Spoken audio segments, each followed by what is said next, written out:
I feel like everybody that has some sort of a social life was out this weekend. It was the STEM player by Kanye West was dropping a couple days ago. I waited in line for about 5 hours for that. The Batman movie came out. The Yeezy slides were dropping. The Statics were coming out. So I feel like everybody that is able to have a social life and able to go outside and it has the ability to do that was doing that. Meanwhile, I was not. I was sitting at home watching basketball. So there's a few things I definitely want to talk about in this short podcast that we have. I appreciate you guys for tuning in. Like I always say, like, sub, hit that comment button if you can. Um, of course, we have to talk about the Lakers to start off. LeBron James had a 56-point game and they won. Lakers fans were ecstatic about that.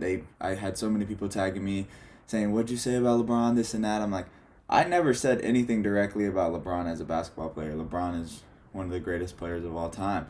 The only thing that I was saying is if LeBron has to score 56 points a night in order for you guys to barely squeak out a win, that's not sustainable. I don't think LeBron can come out here and drop 50 again. You're asking a 38-year-old LeBron James, which clearly LeBron James is not washed up. I want to offer that as a disclaimer. LeBron James is an all NBA player. He's in the MVP conversation. But you can't ask LeBron James at 38-year-olds to drop 40 points a night. You couldn't even ask a prime LeBron James to have the capability of doing that. Lakers have real issues, and it starts in the locker room. It starts with Frank Vogel. He's a defensive coach, but they can't guard anybody. And that's a problem that I have with Frank. He sets in these complex defenses, and nobody on the team can guard any of you. The Lakers offensively, they put up a good amount of points per game, but they can't guard a potato out there. First thing after the Lakers that I want to talk about is Jason Tatum. Uh, I'm over the moon. I'm so ecstatic. Jason Tatum is one of the premier talents in our league. He's a 6'10 guard, and I feel like Kobe finally took that step, but he always had that mentality in his head that he was going to shoot the ball and be the guy to take over the game even when he was playing with Shaq. And I feel like for the first 3 years of Jason Tatum's career, he was very timid in that, and he would be like, "Okay, I'm not going to take the first shot here. I'm going to assert my teammates, and then I'm going to get into the offense." But now I kind of see Jason Tatum like, "Okay, this is my team. I'm the best player on the court. I'm better than Kevin Durant. I'm better than Kyrie Irving, and I'm going to go out here and dominate." And that's what we saw. And 54 points was incredible. Marcus Smart, Al Horford, I think that Celtics team defensively is the number one defense in the league. And I genuinely think that they are going to make a deep run in the playoffs and be like one of those dark horse teams like the Atlanta Hawks were last year. Now I want to flip to the other side for the Brooklyn Nets. The Brooklyn Nets are 3-17 in their last 20 games. 3-17. 3 wins and 17 losses. And that's just incredibly bad, disappointing with what we thought this Brooklyn Nets team was going to be. A lot of it I blame on Kyrie. I can't put all the blame on Kevin Durant, but I did notice last night that Kevin Durant offensively was incredible. He's always incredible. Anytime Kevin Durant steps on the floor, he's able to space the floor. He's able to attack the basket. He's able to score the points that Kevin Durant is able to generate instant offense. But I didn't see Kevin Durant taking any defensive assignments, and LeBron always gets a knock for that on the other side of the West Coast. So Durant needed to pick up Jason Tatum, and when he did, he got schooled. And that was just something that I was thinking. They're 3-17 in their last 20 games. The Rockets have 4 wins in their last 20 games. So the Rockets have a better record in February and March than the Brooklyn Nets, who people picked as their championship favorites. Next game, I got to see Chris Middleton come out and score 44 points. That was incredible. A lot of people were hating on him for being an all-star, saying that Chris Middleton didn't deserve to be an all-star. And he comes out here and he drops 44. I also want to give Drew Holiday a nod for that game. He had 17 points in the fourth quarter, something crazy like that. He had 7 in the first. Giannis was in foul trouble. I think he had 17 points in the first half and then only scored 2 points in the second half. The Bucks team won this game, and yes, it was impressive, but what I was more impressed was the Phoenix Suns. Phoenix Suns have no Devin Booker and no Chris Paul, and they still almost beat a championship roster in the Milwaukee Bucks. It's time for me personally to stop sleeping on the Phoenix Suns. They're a legit contender team. Legit contender team. The defense on that team is incredible. Mikal Bridges is definitely on the ballot for most improved players. I think DeAndre Ayton is one of the most underrated centers in the league. I think DeAndre Ayton needs to be able to be a little bit more physical, maybe draw some fouls, get to the free throw line a little bit more. But when I say this, healthy or not, this Phoenix Sun is a legit contender. They only had 8 losses All-Star break. They've lost 4 games since Chris Paul's gone out. So as much as people want to hate on Chris Paul because he doesn't have the crazy numbers or the crazy statistics or anything like that, Chris Paul brings the whole Phoenix Suns team together, and that's the reason why they're so successful. Then after that game, I come on and I turn the TV on, and obviously I have League Pass, so I get to see everything, and I got to see Porzingis play. They were just putting him in for like 5-minute little stints. So Porzingis would go in for 5 minutes, then they would take him out, put him in 5 minutes. So he played 20 minutes, and he had 25 points. So I was pretty impressed with Porzingis' debut. The Wizards got a win versus the Pacers. Once again, it is the Pacers, and once again, I don't think Porzingis can stay healthy for long stints of time. That's just something that has happened throughout his career, and I feel like with Porzingis being a basketball player, it just comes with injuries. Right after that game, or like same time, similar, I got to watch Mobley and Scotty Barnes go after it, and I was thinking like Mobley's definitely been the better rookie throughout the course of the season. I know he's struggled with injuries. Mobley had 28 and 7. I like Mobley. I think Mobley's a better rookie than Scotty Barnes has been.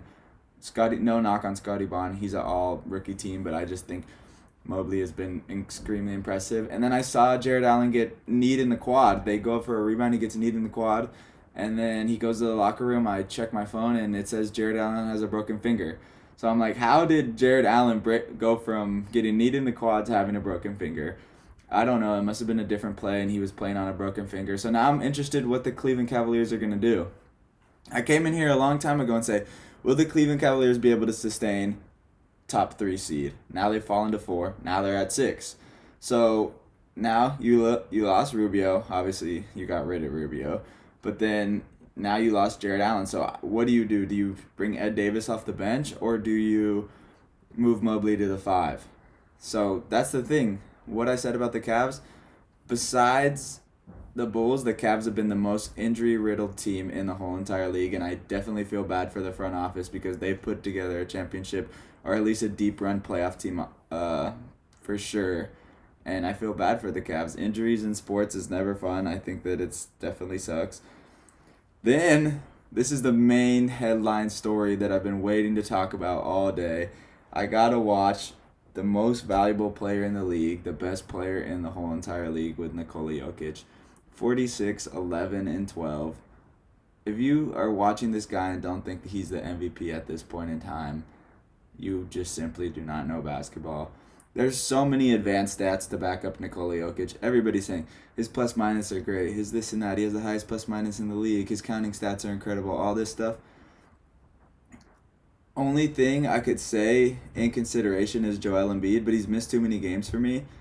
Nikola Jokic had 46 points, 30 points in the fourth quarter and overtime. I saw the game. He had 26 points with 5 minutes left in the fourth quarter. So Nikola Jokic scored 20 points in 10 minutes, which is absolutely ridiculous. I remember talking back about Nikola Jokic in 2018. I was like, Nikola Jokic needs to be more aggressive. There's times where I'm watching Nikola Jokic in a game and he just doesn't assert himself. He can take a shot, he'd rather pass it, he'd rather do this. I want Nikola Jokic to be the most aggressive player in the league every single night when he comes out 100% of the time.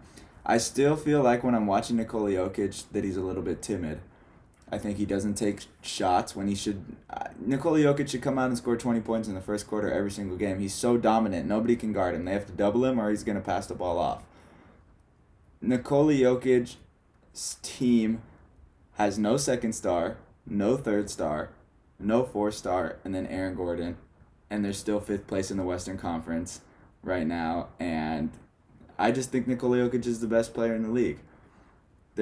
You guys can let me know down in the comments what you think about this, but for a player to keep his team afloat, averaging 27, 15, and 9 is more impressive than a player that has James Harden. And obviously, I understand the argument for Embiid. The Philadelphia Sixers have been having crazy front office issues and all these things. But if you gave Nikola Jokic, Seth Curry, Drummond, James Harden, all that, they would be a 1 seed in the Eastern Conference. Also, Nikola Jokic is in the Western Conference, a much harder division. So I think Nikola Jokic is my MVP. Going back to the regular, just the outs, like looking at the league and stuff, the Warriors have definitely been struggling a lot again. I always hate on Draymond Green and say that he has just average stats and does average things on the basketball court. But with Draymond Green being out, the Warriors have lost 6 in a row. They've lost 7 of their last 10, and I am here to say that Draymond Green makes a huge impact on the basketball court. Draymond Green dictates where the ball goes. He dictates the defense. He's an anchor. He's like the running back. He's like the quarterback of any team. He may not be like the best player on the team, but he dictates what's going to happen in the outcome of the game. So the Warriors have really missed him. The Warriors have fell to the 3rd seed. They're behind the Grizzlies now. Ja Morant is playing at MVP caliber level, but that's my big takeaway. And we came in here a couple whiles. What's going to happen between the Suns and the Warriors when they're injured? And I could see the Suns staying at the 1 seed, but I could see the Warriors falling to the 4, the 3 seed, which is very disappointing because we have Steph Curry, who's had an MVP first half of the season, and now he's just been falling and falling down. So that's my big takeaway from this weekend. Nikola Jokic definitely jumps up higher on the leaderboard. The Celtics are definitely the hottest team in the East and the league, and the Lakers suck. You guys let me know down in the comments. I appreciate everybody that tuned in. I love you guys. We'll be back here tomorrow. Thank you.